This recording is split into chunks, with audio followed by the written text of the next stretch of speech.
Di tengah hiruk-pikuk zaman, ada rumah Allah yang terus berdenyut, menjadi pusat harapan dan kebangkitan umat.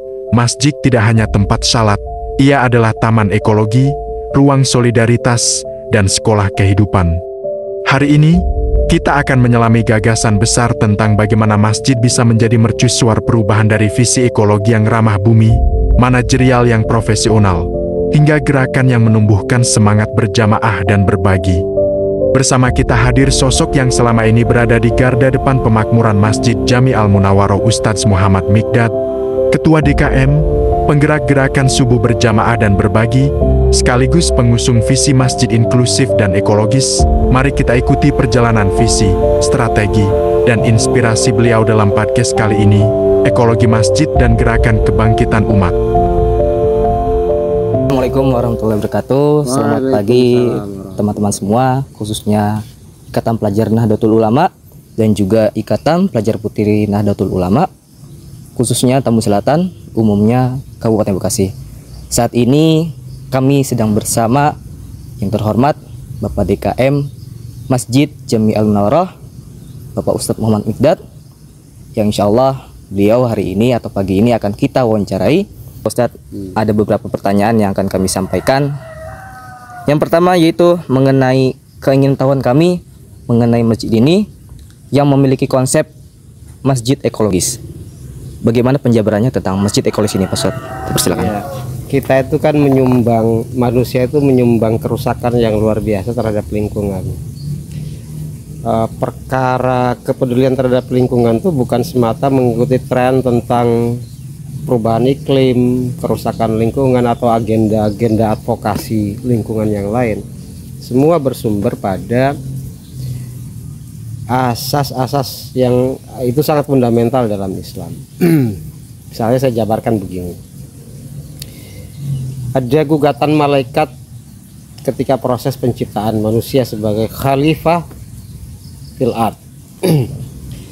Wa idz qala rabbuka lil malaikati inni ja'ilun fil ardi khalifah. Malaikat bertanya kan, ataj'alu fiha may yufsidu fiha wa yasfiku dima. Tuhan, akankah Engkau ciptakan makhluk yang kerjaannya merusak dan menumpahkan darah? Artinya ada satu track record makhluk sebelum manusia kerjaannya menumpahkan merusak dan menumpahkan darah. Atau secara genetik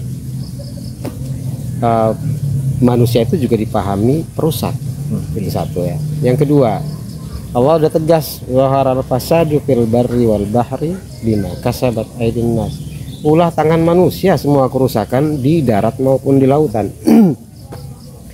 Berapa lahan yang dikonversi dari lahan terbuka, lahan hijau dikonversi menjadi beton, sehingga serapan air ke tanah itu tidak lagi memadai.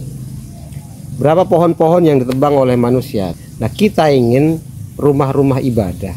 Dan kalau kita bicara tentang masjid, bagaimana masjid kalau tidak ikut memperbaiki lingkungan, jangan merusak. Nah, kita berupaya untuk memperbaiki lingkungan. Bagaimana konsep ekologis itu? Satu, nggak boleh boros dalam penggunaan air.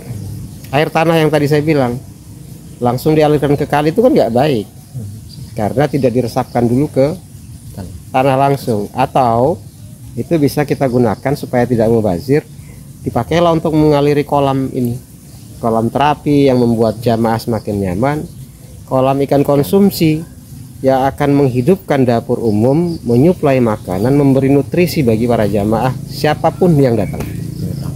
Ojol, pedagang keliling, para pengantar paket, tukang rongsok dan lain sebagainya.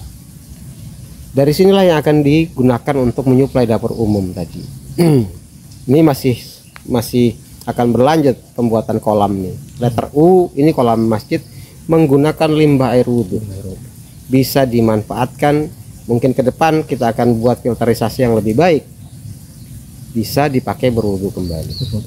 Artinya kalau ditanya, ini bukan ngikut tren, saya bilang masjid ekologis itu bukan ngikut tren. Ini panggilan iman, penegasan iman, tempat ibadah masjid itu harus menjadi garda terdepan dalam pemeliharaan atau kepedulian lingkungan. Ngomong tentang kesalehan tapi parsial, tidak melihat satu aspek bahwa kepedulian terhadap lingkungan itu bagian dari iman yang harus digenapkan. Itu kurang lebihnya ya. Kita nanam pohon-pohon baru. Pohon-pohon baru itu adalah sedekah oksigen dan itu jariyah. Kita mengurangi penggunaan energi tidak terbarukan. AC kita copot karena bagian itu ada kontribusi terhadap kerusakan lingkungan. Lalu efisiensi terjadi. Dan efisiensi itu bisa kita konversi pada kesejahteraan orang-orang yang bekerja di masjid. Maka saya pernah sampaikan 2 juta lebih pembayaran tagihan listrik setiap bulan. Begitu kita tidak lagi menggunakan AC, menggunakan kerawangan dengan suplai udara bersih, itu bisa menurunkan dari 2 juta sekian sampai 500 hingga 600 ribu. Wah, sangat itu drastis, sangat jauh. Kita bisa konversi gaji marbot, kita bisa naikkan 500%. Lebih sejahtera. Tentu, dan kita berharap orang-orang yang berkhidmat ke masjid bukan dalam upah minimum. Kita akan kejar supaya di atas UMR. Kemudian kita akan ke depan kita akan menggunakan energi terbarukan. Misalnya akan ada pemasangan solar panel ke atas. Lalu pemanfaatan fungsi ruang hijau itu juga akan kita optimalkan. Kolam keliling ini nanti itu bagian dari evaporasi suhu, mendinginkan udara, menurunkan sedikit udara ruang, lalu peninggian kubah, udara dingin turun, udara panas naik. Itu semua bagian dari ekosistem masjid yang harus kita jaga. Paling penting sekali lagi, bukan karena ngikutin tren, ini panggilan iman. Dan semuanya berakar pada Al-Quran, berakar pada apa yang disampaikan, diajarkan oleh Rasulullah Sallallahu Alaihi Wasallam. Clear ya? Kemudian Pak Ustadz, pertanyaan kedua, yaitu mengenai pemahaman gerakan GSBB yang tadi sudah kita simak bersama-sama dan kita lakukan. Alhamdulillah banyak jamaah yang turut hadir dan memeriahkannya. Apa Pak Ustadz yang menjadi inspirasi dari GSBB ini atau gerakan subuh berbagi dan berjamaah? Silakan Pak Ustadz. Ya, pertama saya jelaskan dulu bahwa proses berbagi di masjid ini bukan hanya bulanan yang gerakan subuh berjamaah dan berbagi. Ada yang tiap Jumat yang kalian juga terlibat ya. Jumat berkah yang itu datang dari, saya sampaikan, cinta jamaah. Sedekah itu bagian dari cinta kepada Allah dan juga cinta kepada manusia. Itu lahir dari kecintaan. Itu yang pekanan tiap Jumat. Yang menakjubkan adalah dapur umum hadir setiap hari memberi makanan kepada orang-orang yang membutuhkan. Lahir dari mana? Sedekah jamaah. Jadi inspirasinya nggak ada, bukan soal nggak punya inspirasi, tapi semua bersumber pada asas yang saya bilang sangat fundamental. Ini penegasannya. Ini bagi orang-orang yang memakmurkan masjid. Innama ya'muru masajidallah man amana billahi wal yawmil akhir. Sesungguhnya orang-orang yang memakmurkan rumah Allah itu tuntas dulu tauhidnya. Percaya pada Allah, beriman pada Allah dan hari akhir. Lalu apa? Aqamas shalah, mendirikan sholat. Kita maknai adalah menyiapkan tempat sholat yang nyaman. Masjid ini nggak perlu mewah, tapi nyaman bagi jamaah untuk sholat. Nyaman itu physically, artinya menyiapkan bangunan yang fisik. Gak boleh dong berhenti di situ, karena ada terusan ayatnya.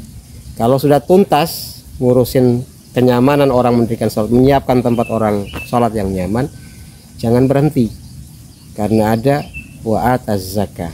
Itu urusan horizontal, itu urusan kita, hubungan kita dengan manusia. Kalau cuma berhenti menyiapkan bangunan yang nyaman, mewah, dingin, apa segala, stop. Itu belum memakmurkan rumah Allah. Itu belum.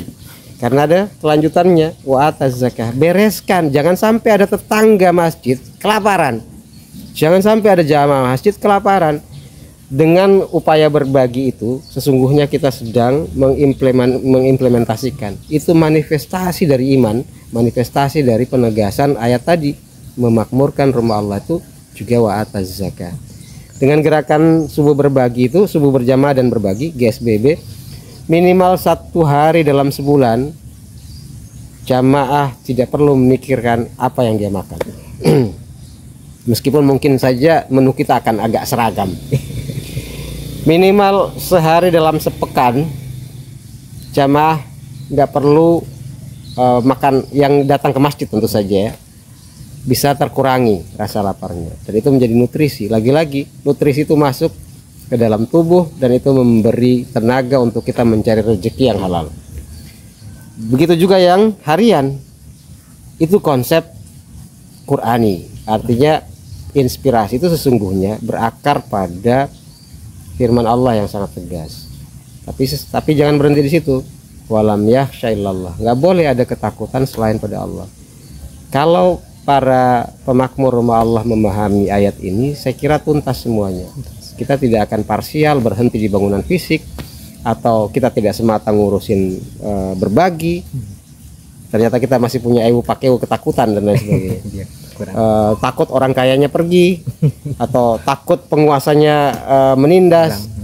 Nah, konsep memakmurkan rumah Allah itu sebuah keutuhan yang harus dipahami dengan baik. Kalau itu kita pahami, insya Allah ya, mudah-mudahan tuntas kita genap caranya untuk memakmurkan rumah Allah. Itu semua sumbernya. Itu Bar. Ya, terima kasih Pak Ustadz penjelasan ayat tersebut untuk mengenai GSBB ini. Kemudian tadi kita lihat bersama banyak elemen-elemen yang mendukung Pak Ustadz. Boleh disebutkan Pak Ustadz sekian ramainya para jamaah juga para ibu-ibu yang antusias membantu GSBB ini? Ya, tentu saja kita bicara tentang manajerial. Bagaimana membuat satu gerakan yang solid kalau di kepengurusan tidak solid. Jadi semua harus refresh, disegarkan kembali. Di kepengurusan DKM itu berjalan solid. Demikian juga dengan keterlibatan perempuan. Majelis Taklim Al-Mu'minat Al-Munawwarah saya sampaikan pada saat melakukan reorganisasi. Penyegaran itu dilakukan sekaligus memasukkan mereka ke dalam struktur utuh DKM. Artinya kegiatan apapun di masjid ini tidak maskulin. Ya. Kegiatan apapun di masjid ini melibatkan partisipasi perempuan dan mereka adalah motor utama, penggerak yang menyalakan semua aktivitas kita. Gak bisa masjid itu maskulin, dan semua yang terlibat di sini itu luar biasa, bisa bergerak dengan sangat cepat, tahu apa yang akan dilakukan dalam waktu sangat singkat, semua beres.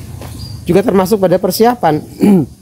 Belum lagi elemen-elemen yang berada dari majelis taklim per RT, semua juga terlibat. Ketua-ketua lingkungan juga terlibat. Semua elemen-elemen itu menjadi penting. Anak-anak muda seperti kalian juga terlibat. Artinya semakin banyak orang terpanggil untuk memakmurkan rumah Allah, semakin solid kita membangun peradaban kecil dari masjid. Nah, semua elemen itu dalam 2 tahun ini kepengurusan di era saya, alhamdulillah sudah diaktifasi pelan-pelan. Mungkin ada beberapa bagian yang ini dinamis ya, pasti akan ada yang mungkin sedikit melemah, akan ada yang belum hidup, tapi ini proses seni untuk mengaktifasi, dan itu leadership. Itulah juga fungsi bagaimana membuat manajemen itu berlaku efektif dan efisien, gitu kan. Terima kasih Pak Ustadz penjabarannya. Kemudian yang ketiga ya Pak Ustadz, GSBB ini dilakukan di waktu subuh. Teman-teman sekalian, apa sih yang menjadi landasan kenapa begitu pentingnya di waktu subuh ini untuk kita bersilaturahim?